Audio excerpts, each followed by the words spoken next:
The Association of California Cities is an innovative, cutting-edge model for public policy. We're focused on developing public policy solutions from the ground up. It's about ideas, it's about collaboration, it's about constructive rather than destructive debate, and it's bringing power back to local governments. As our regional, state, and federal leaders buy into this approach, we know that it's the future of public policy in California. The Association of California Cities understands that no one individual or entity has all the answers. ACC also believes that constructive debate is key to good public policy, which is why we involve a full array of stakeholders in the process. From higher education to the business community, labor, elected officials, nonprofits, all are absolutely integral to good public policy. But at the end of the day, it's the elected officials that actually decide. Our job at the Association of California Cities is to make sure they have a variety of perspectives to consider. It's our from the ground up approach, it's innovative, and it's working.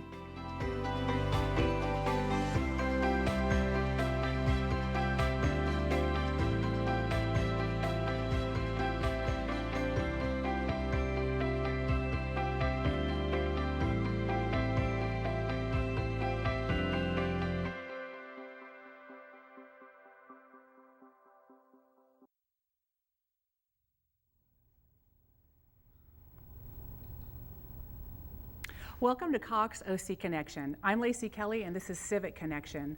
What you've just been watching is a PSA for the Association of California Cities Orange County, the organization that I work for. And the folks that you saw in the video are a number of elected officials and city leaders and their partners throughout the county. Tonight I'm welcoming Frank Urey, who's a council member with the City of Mission Viejo. He's also the president of the Association of California Cities Orange County Board of Directors, as well as a board member of the Orange County Transportation Authority. Welcome, Frank. Thank you very much. My pleasure to be here. So you've been the ACC OC president since last April. Can you tell us what some of the highlights are and achievements under your leadership? Sure, and you know, you talk about my leadership. The reality is it's everybody's leadership. It's all the stakeholders in Orange County.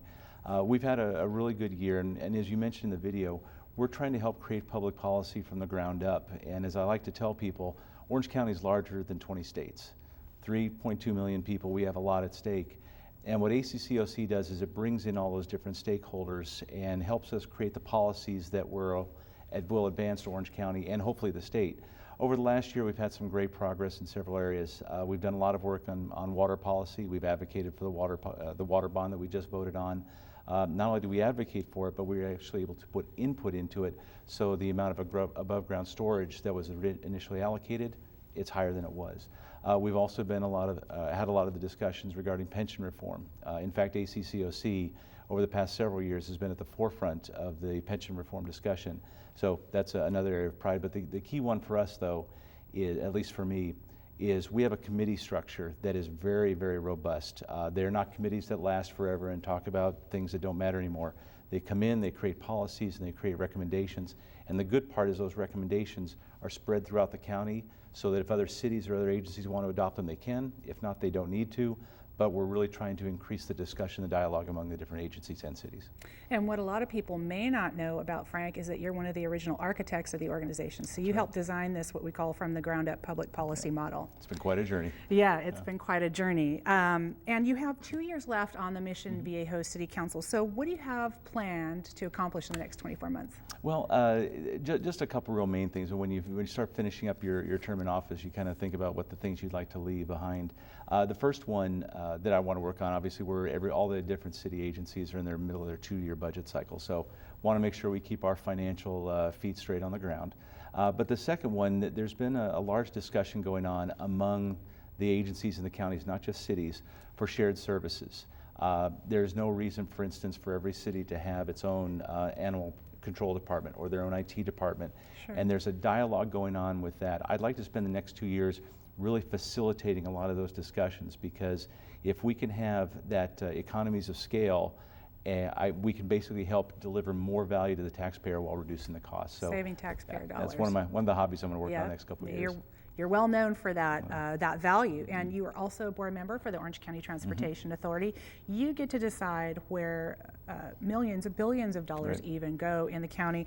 What kind of projects are under construction or coming to be under construction in Mission Viejo and surrounding cities down here? Well, actually, it's a very exciting time to be one of the representatives from the South Orange County area, along with Lori Donchek and Supervisor Lisa Bartlett.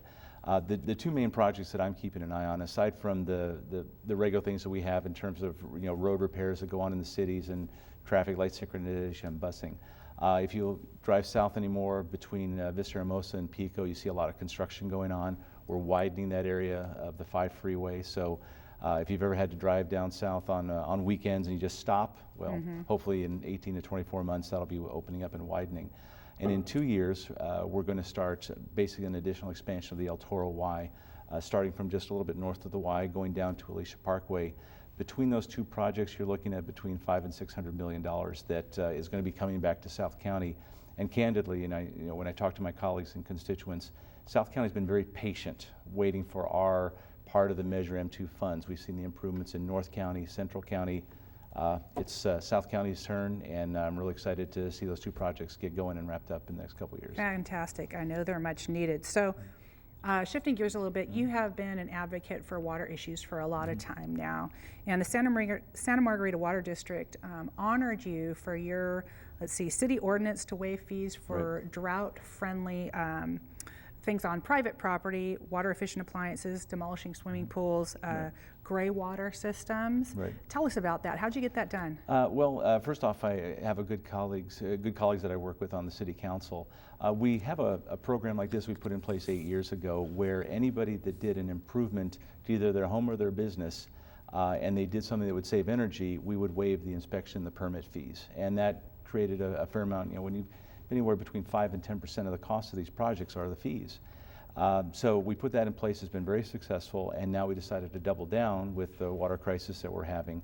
So anybody that does a water improvement program within their within their home or their business, we waive all building and permit fees, and that's why the Santa Margarita Water District recognized the city. And we hope that it's going to be, we were talking about ACCOC. I'm hoping that it's a model policy that other agencies will pick up. And it just doesn't have to be cities. Any other agency can pick it up, and anybody that would put improvements that would save water, let's basically remove the burden of government from them trying to do things that are right for the region. Right.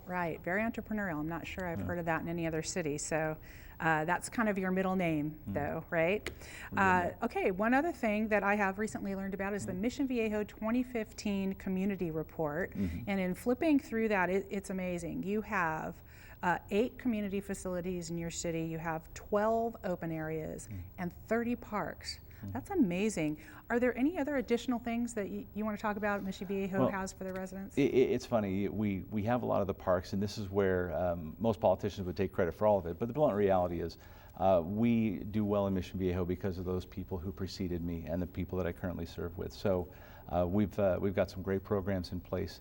In fact, a couple weeks ago, we opened up a renovation for Pavilion Park, which is, there are parks that are universally accessible where all kids, able-bodied and not, can get to them. That wasn't the point of the park. The point of that park was to have an area where able-bodied kids and those with special needs can play together, not just get access to it. So that's been a passion of mine for the last few years. Going forward, my goal is to make sure that we continue to keep the programs going, especially in sports. We've got sports that are just exploding. Lacrosse is coming in a lot. My son plays. So there's a lot of demand on the different parks. And we've also, as we've talked about before, there's an aging community out there. So we're really going to need to take a look at a lot of the programs and services for aging seniors and people in general, which I'm now starting to get into that realm of, it's going to be me too pretty soon. But making sure that we put all those services, because in Mission Viejo and all of South County, there's that expectation of a quality of life that we're fortunate enough to have the resources to make sure we can deliver for our taxpayers. Absolutely. So you've done a lot. You're a seasoned veteran. Fully 25% of our elected officials in Orange County are brand new as of the last election. As a seasoned policymaker, what advice would you give them as they're just starting to get sworn in to serve their residents? Well, the first piece of advice I would give to them is trust your instincts. I mean, if you've gotten elected, you've been talking to people, you've gotten your message out there, it's obvious that you're onto something. Don't think you know everything, because I can tell you, you never will. But go with your gut and really trust your own instincts and pushing things forward. The second one, and this is one I would stress more now than I did 10 years ago, with the changing and evolving situation within the state of California and in Orange County, we've got to have policymakers that think regionally. This isn't just a city here, a water district here, a sanitation district here. We're all connected for a variety of reasons, be it how we handle pension reform, be it how we handle taxation, or how we just handle infrastructure. As the saying goes, just because a road ends in Mission Viejo at Lake Forest doesn't mean it stops at Lake Forest. They've got their issues that they need to deal with also. One of the things that was going on 20 years ago is you had so many people that thought in pockets.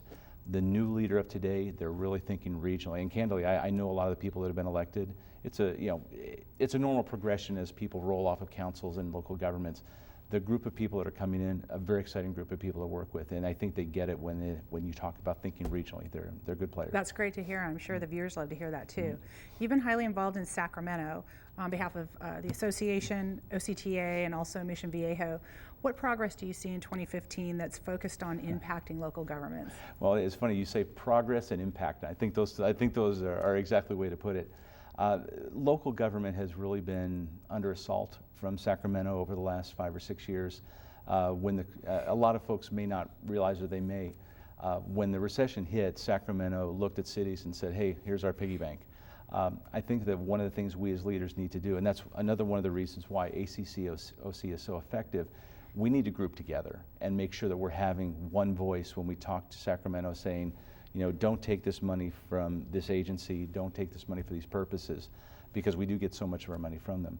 So what we need to do is make sure that we're basically protecting the castle. I guess from my own personal standpoint, I would like to see Sacramento take a bit of a break and not bring any new laws at us and just kind of relax for a little while. Let us do what we do.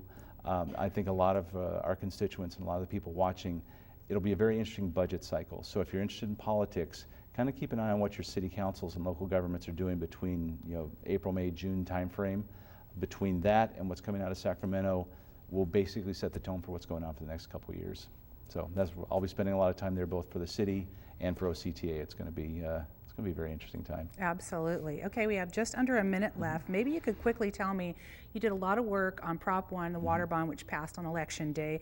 You penned a piece for the Orange County Register talking about how important that was for Orange County water resources. Can you quickly comment on that? Sure. Very briefly, one of the things we do need to do as policymakers, and this gets to our new breed of policy people, we've got to be thinking beyond our own term. We've got to be thinking 5 and 10 years out.